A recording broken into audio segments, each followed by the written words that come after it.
Yeah? Yeah. Okay, my number 2 is the Crysis 3 open multiplayer beta, which came out today, whatever the date is, Tuesday. And I played it for a great deal longer than I was expecting to. Did you download this today? No, I've heard a lot of people talk about it, but I've got no interest in Crysis, so I haven't touched it. Did you not play Crysis 2? I did, yeah. Is that the one set in New York? Yes. I didn't like it. I'll tell you something. I really liked the sound design in it, and that was about it. I thought the game was a little bit too boring. Even the campaign? Yeah, well, I'm talking about maybe 2 hours, 3 hours with the campaign, and I was like, I'm done with this already. I don't want to play anymore. Wow. Sorry. That's all right. No, it's one of those games that, like Dishonored, you can completely, you can play it in several completely different ways. I don't know about the Crysis. I mean, I can't speak to the campaign, obviously, but the multiplayer in Crysis 2 was good, but it didn't really stick out enough. And I remember, we all got it when it came out. We all played a few games, and then we just kind of left it alone. It was good, but it was competent. But when we have, Battlefield or whatever it was at the time, Black Ops, why would you bother? Yeah. And yeah, there's 2 modes on it. There's Hunter mode, which is basically the Flood. I think they call it Flood in Halo 4. The old zombies. Where in this, one of you's a hunter, and you've got you're permanently cloaked, and you've got the crossbow, and everyone else has to survive for 2 minutes and as you get killed, you join the ranks of the hunters. It's really fun. It is just zombies, or Flood or whatever it's called, but it's reasonably entertaining.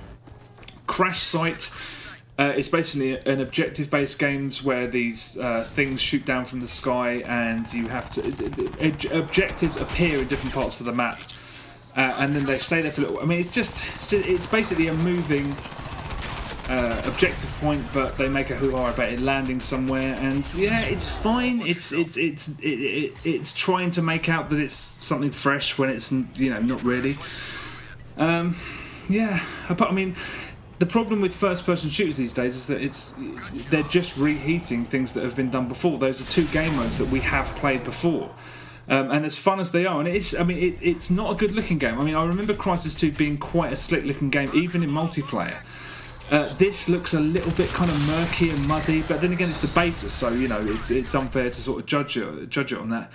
I had fun playing it, but the fundamental problem that I had with it is that the shotguns and the sniper rifles are incredibly underpowered. So no one was using them when I played. It was just machine guns and like pistols. That's it. Everything else. I mean, the shotguns and snipers, even up close, don't do anything. And also when you're cloaked, you basically you're invisible. I know that's to give an advantage to the people who are in the hunter mode, who are what do they call? Yeah, well, when they're hunters, they can't really be seen too much by the other guys. But it's I think they've gone too far in the wrong direction. It's too hard to see them. So if you're the last man standing and there's a little bit of tension, you're backed into a corner, you will just get killed when it looks like there's no one in front of you, which I think is a bit of a shame. But it's good. The multiplayer always seemed like a needless addition to Crysis because it's all about the campaign. But as far as it goes, it seems like it will be pretty good, I guess. But is anyone gonna pick it up? Is everyone gonna? Yeah, I can't see people leaving what they regularly play for something like this. That's it. I mean, people seem to be doing it for Crysis 2, but then they didn't stick around. That's the problem I have. I know that all of my friends will buy it because they're massive fans of the Crysis campaigns, and so am I. I mean, I think Crytek do amazing single-player FPS campaigns. Up there with the best. But yeah, it's one of those things that we'll play once to see what it's like, and I doubt we'll return to it. I'm sure that the balancing issues will be ironed out when it gets released, but it's a first-person shooter. I've already got a couple that I want to sesh up, so do something special.